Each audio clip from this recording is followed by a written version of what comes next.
നാട്ടിൽ മുക്കിനും മൂലയ്ക്കും വിവരജലകിൽ ബാറ് കാണും. ഗവൺമെൻറ്റിൻ്റെ ഒരു പ്രധാന വരുമാന സ്രോതസ്സും ഈ കുടിയന്മാരുടെ വകയാണ്. പക്ഷേ ഇവർക്ക് സമൂഹത്തിൽ പുച്ഛവും അവഗണനയും മാത്രമേ ലഭിക്കുന്നുള്ളൂ. കുടിയന്മാർ നാടിനും വീടിനും ഒരു ശാപമാണ്. ഈ കള്ളുകുടി കാരണം നശിച്ച വീടുകൾ നിരവധിയാണ്. ആത്മഹത്യ ചെയ്തവരും കുറേയധികം. ഞാനിവിടെ കുടിയന്മാർക്ക് വേണ്ടിയോ കുടിച്ചാലുണ്ടാകുന്ന ഗുണദോഷത്തിനു വേണ്ടിയോ അല്ല സംസാരിക്കുന്നത്.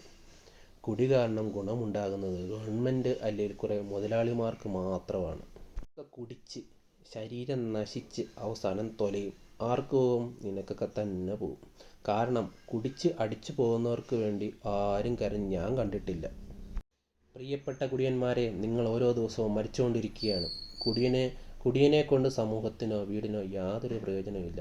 എന്തെങ്കിലും അസുഖം വന്നാൽ പിന്നെ ചികിത്സയെന്ന് പറഞ്ഞ് പല കുടുംബവും തകരും. അതിലും നല്ലത് നീയൊക്കെ ആത്മഹത്യ ചെയ്യുന്നതാണ്. എന്തെങ്കിലും അസുഖം വന്ന് കിടന്നു നോക്ക്. അപ്പം കൂടെ കുടിക്കാനുണ്ടായിരുന്നവനും ചിയേഴ്സ് പറഞ്ഞവനും താങ്ങിപ്പിടിച്ചവനും ആരും കാണില്ല.